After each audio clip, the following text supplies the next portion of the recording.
আসসালামু আলাইকুম প্রিয় দর্শক, আমার এই নতুন রেসিপিটি দেখার জন্য সবাইকে আমন্ত্রণ জানাচ্ছি।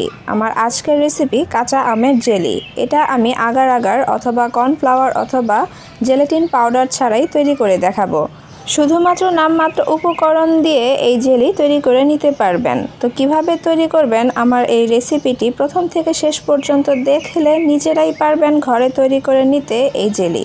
জেলি তৈরি করার জন্য প্রথমেই লাগবে আম। এখানে আমি কাঁচা আম নিয়েছি মাঝারি সাইজের 3টি। আপনারা এখানে বাড়িয়ে কমিয়ে নিতে পারেন। তো আমগুলোকে আমি খোসা ছাড়িয়ে খুব ভালোভাবে ছিলে নিয়েছি আর আমগুলোকে খুব ভালোভাবে ধুয়ে নিয়েছি। এখন একটা গ্রেটারের সাহায্যে আমি আমগুলোকে গ্রেট করে নেব। আর যে বড় গ্রেটারের ছিদ্র থাকে সেই গ্রেটার দিয়ে আমি এটাকে গ্রেট করে নিচ্ছি। আপনারা চাইলে বটি দিয়ে এটাকে কুচি কুচি করে কেটেও নিতে পারেন, আবার ছোট ছোট টুকরা করেও কেটে নিতে পারেন। তো এভাবে করে আমি সবগুলো আম গ্রেটার দিয়ে গ্রেট করে নিয়েছি, দেখতে পাচ্ছেন।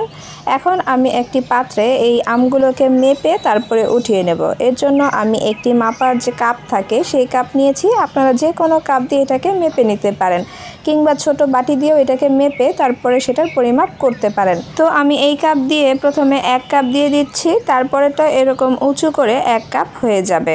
আমার এখানে টোটাল 2 কাপ হলো। আপনারা চাইলে বাড়িয়ে কমিয়ে কিন্তু এটাকে বানাতে পারেন।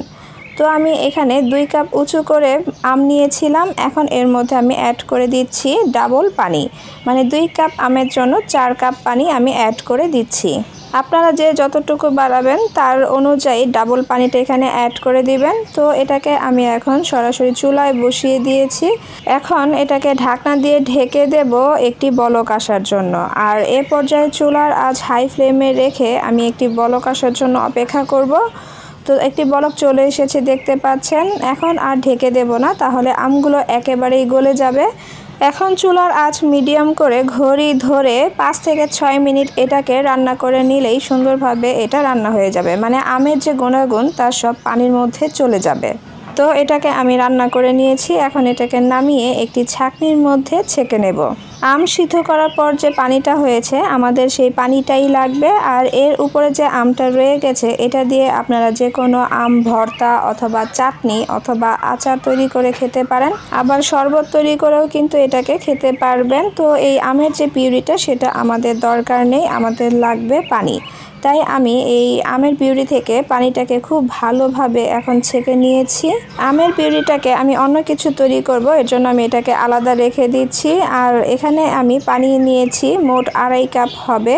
পরে আপনারাও এই পানিটাকে মেপে অ্যাড করে দিবেন। তো আমি এখানে 2.5 কাপ নিয়েছি।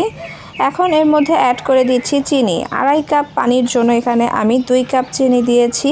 আসলে মিষ্টিটা আপনারা যে যেমন খেতে পছন্দ করেন সেই অনুযায়ী অ্যাড করে দিবেন। আম যদি বেশি টক হয় সেক্ষেত্রে আরও কিছু পরিমাণ মিষ্টি অ্যাড করা লাগতে পারে। তো আমের মিষ্টির উপর নির্ভর করবে এখানে চিনিটা কতটুকু অ্যাড করবেন। দিয়ে এখন এটাকে খুব ভালোভাবে মিশিয়ে নিতে হবে। এর মধ্যে আমি আর অন্য কোনো উপকরণ মিশাবো না, মাত্র এই আমের পানি আর এই চিনি দিয়ে আমি আজকে এই জেলিটা তৈরি করে দেখাবো। তো প্রথমে আমি একটি বলক আসা পর্যন্ত অপেক্ষা করব চুলার আঁচ হাই ফ্লেমে রেখে। যখন বলক চলে আসবে তখন এর মধ্যে অ্যাড করে দেব ভিনেগার। এই ভিনেগারটা দিলে অনেক দিন পর্যন্ত আপনারা এই জেলিটাকে সংরক্ষণ করতে পারবেন। এর জন্য আমি এখানে 2 টেবিল চামচ পরিমাণ ভিনেগার অ্যাড করে দিচ্ছি। ভিনেগার হাতের কাছে না থাকলে চাইলে আপনারা লেবুর রসটাও এখানে অ্যাড করে দিতে পারেন, তাতেও কিন্তু অনেক দিন পর্যন্ত এই জেলিটা সংরক্ষণ থাকবে। দিয়ে এখন মিডিয়াম আঁচে এটাকে রান্না করে নিতে হবে প্রায় 15 থেকে 20 মিনিট পর্যন্ত। এই পর্যায়ে অ্যাড করে দিলাম 1 চামচ গ্রিন ফুড কালার। এটা পুরোটাই অপশনাল, চাইলে আপনারা স্কিপ করতে পারেন, তবে দিলে খাবারের আকর্ষণ কিন্তু বহুগুণে বেড়ে যায়, কিন্তু টেস্ট একই রকমই থাকে। দিয়ে এটাকে এখন রান্না করে নিতে হবে আর মাঝে মাঝে নেড়ে চেড়ে দিতে হবে। আর ততক্ষণ পর্যন্ত এটাকে রান্না করতে হবে যতক্ষণ না এটা একতার হচ্ছে। এই যে এরকমভাবে দেখবেন হাতে নিয়ে, যখন একতার হবে তখন বুঝে নেবেন যে এটা তৈরি হয়ে গিয়েছে। এই পর্যায়ে চুলা অফ করে দিয়ে এটাকে নামিয়ে নিতে হবে, কারণ ঠান্ডা হওয়ার পরে এটা অনেকটা ঘন হয়ে যাবে। তো আমি চুলা অফ করে দিয়ে এটাকে নামিয়ে নিয়েছি। এখন একটি ছোট বাটি আর একটি কাচের বয়ামে আমি ঢেলে নিচ্ছি। বাটিটাতে ঢালছি আপনাদেরকে উঠিয়ে দেখাবো, আর কাচের বয়ামে ঢালছি এটা আমি সংরক্ষণ করব, মানে প্রতিদিনের জন্য আমি এটা ব্যবহার করব। ঢেলে এখন এটাকে ঠান্ডা করে নেব। ঠান্ডা করার পরে নর্মাল ফ্রিজে রেখে দেব 2 থেকে 3 ঘন্টার জন্য। 3 ঘন্টা পরে ফিরে এসেছি, দেখতে পাচ্ছেন এটা খুব সুন্দরভাবে সেট হয়ে গিয়েছে আর একদম স্বচ্ছ দেখা যাচ্ছে। মাত্র কয়েকটি উপকরণ দিয়ে এই জেলি তৈরি করে দেখিয়েছি। আশা করছি এভাবে করে আপনারা বাসায় তৈরি করে দেখবেন, আর তৈরি করলে আমাকে কমেন্ট করে জানাতে ভুলবেন না কেমন হয়েছে। আর এভাবে তৈরি করে বাচ্চাদের টিফিনে অথবা সকালের নাস্তায় কিন্তু পরিবেশন করতে পারেন। আশা করছি আমার আজকের রেসিপিটি আপনাদের কাছে ভালো লেগেছে। ভালো লেগে থাকলে please like, comment and share করে দিবেন।